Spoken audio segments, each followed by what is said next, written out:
Hello and welcome to my unboxing and initial impressions of this battle mat by Games Workshop. The closest thing they've ever done to a battle mat are those rolls of green and red mixed in with yellow sheets of flock. That's the most they've come close to. And then they progressed and made their modular tiled cityscape boards and Realm of Battle boards that will set you back, I think it's almost £200 for a 6x4 table. And then on top of that, you're gonna have to spray it all, you're gonna have to paint it, you're gonna flock it, you know, just add it. And then once that's done, although you can move the tiles around, you'll then be left with those cracks where the tile edges are.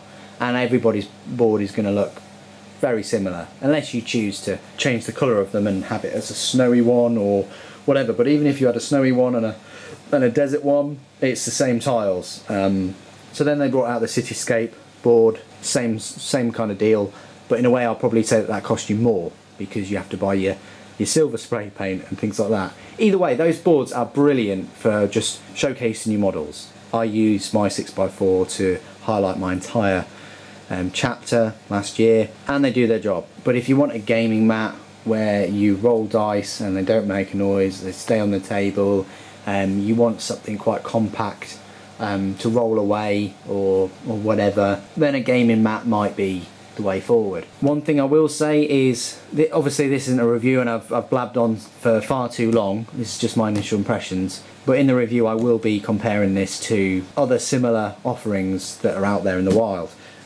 So I just wanted to make that clear. But let's have a look at this. So one of these will set you about £50, a lot of money, and it's about a similar price point to the other offerings.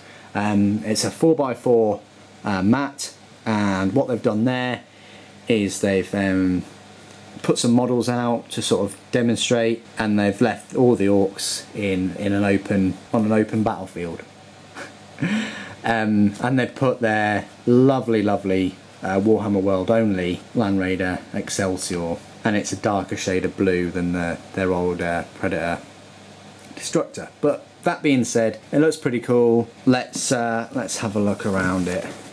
So it gives you the dimensions, so it's 4x4, so it's 122 centimeters, and they crumple it up just to show you that it is a mat. It says it's got a non-slip rubber base, it's durable double stitched edge, and it's tough material that can be ironed flat.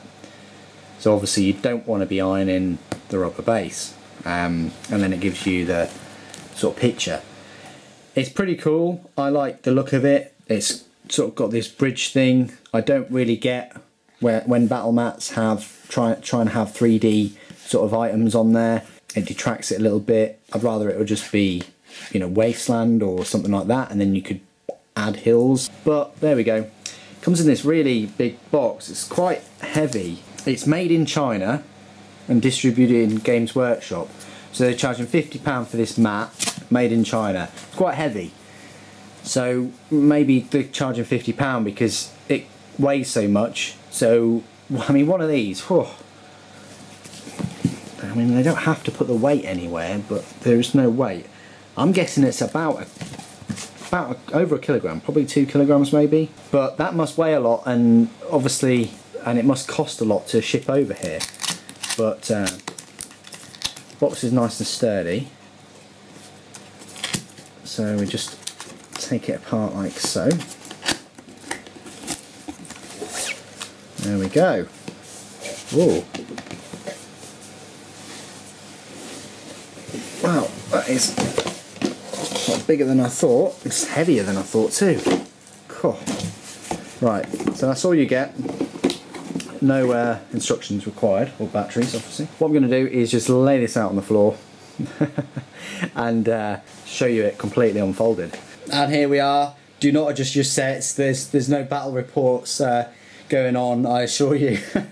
So I've laid it out on the floor as promised. 4x4. That's sort of almost the size of it.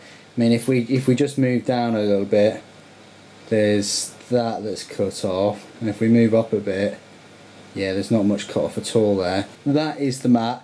You can see the little figure there, just there, and then that's a Vindicator, and then that is a Mastodon. So it's an alright sized mat. I think that's why the bridge sort of broke in the first place, because the Mastodon tried to sort of drive over it. I'm pretty sure, I think you can get a Mastodon over that. So there you go, that's just a little comparison. I'll zoom in for you guys. Let's do a bit of wobbly cam. Ooh. So